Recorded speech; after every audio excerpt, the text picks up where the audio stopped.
눈은 자외선으로 인한 손상을 입게 되었는데 모자로 집 표면에 쏟아지는 자외선은 피할 수 있었지만 두 사람이 유심히 보고 다녔던 건물의 벽에서 자외선이 반사되고 있다는 사실은 몰랐던가요? 위에서 내리쬐는 자외선의 경우 눈두덩이나 속눈썹에서 1차적으로 걸러지고 여기에 모자까지 쓰게 되면 눈에 직접 닿는 자외선의 양은 더 많이 줄어들지만 벽은 눈과 일직선상에 놓여 있어 곧바로 자외선이 눈으로 직접 닿기 때문입니다. 직업 여건상 그래서 위기 탈출 넘버원에서는 한 가지 실험을 해보기로 했습니다. 먼저 마네킹에 챙이 있는 모자를 씌우고 태양을 대신해 조명을 설치했습니다.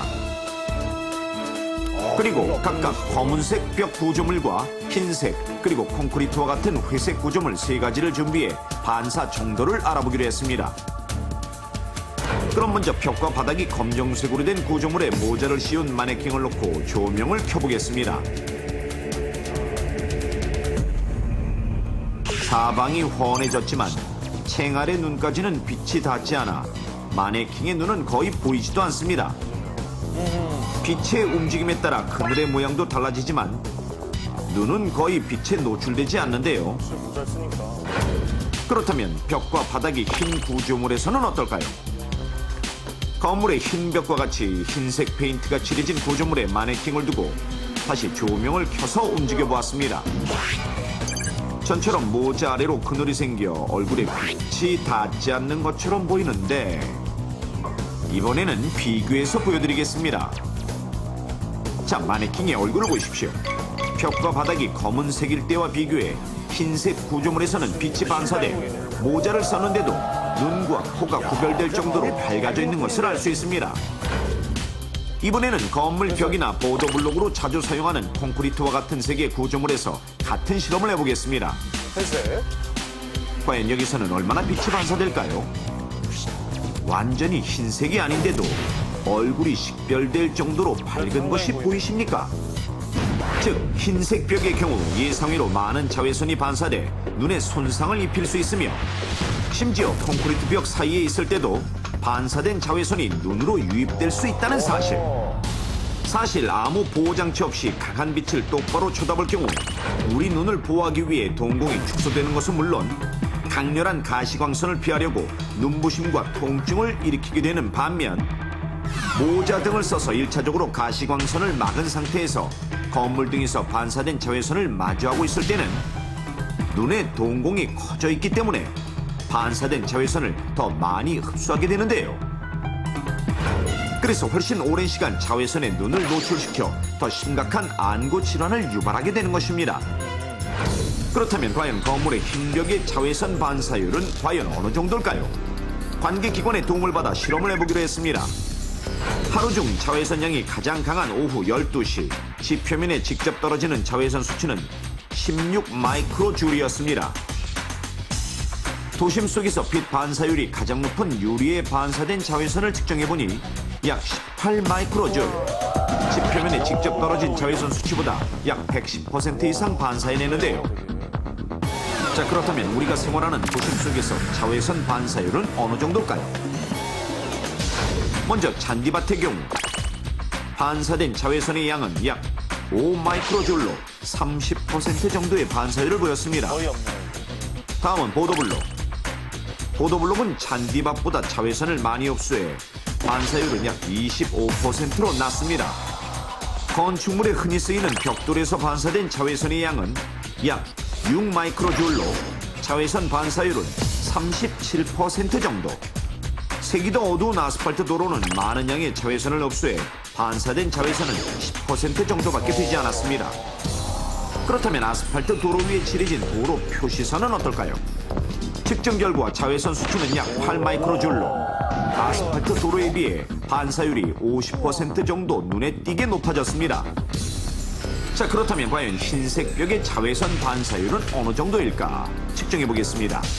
측정 결과 흰 벽이 반사하는 자외선 수치는 약 11 마이크로줄.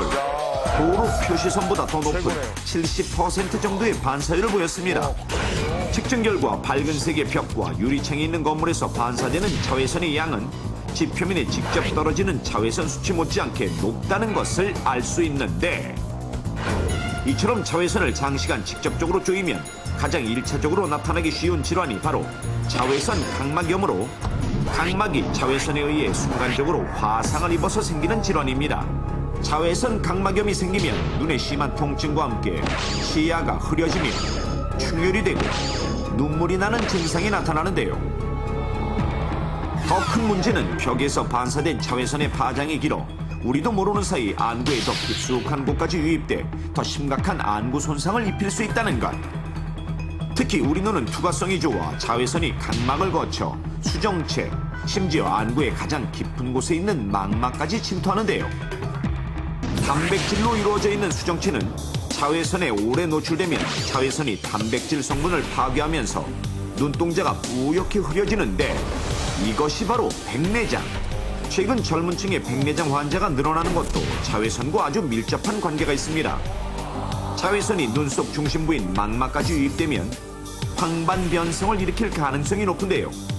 이것은 실명할 위험이 매우 높은 심각한 질환으로 시야의 중심부가 어둡게 보인다든지 직선이 구불구불하게 보이는 증상이 나타나게 됩니다.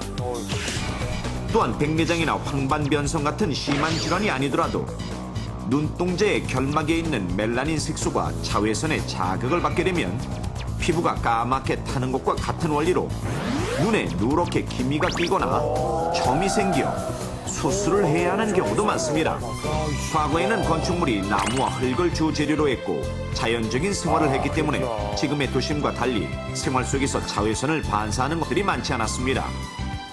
하지만 불과 몇십 년 만에 우리가 매일 보고 접하는 건물과 도로 등 사방에서 자외선을 반사해 피부 건강은 물론 눈 건강까지 해치고 있는데요.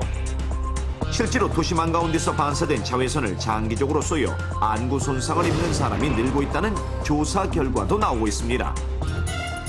특히 어른보다 낮 시간에 야외 활동이 많고 수정체가 더 투명한 어린이는 더욱 눈 보호에 신경을 써야 합니다.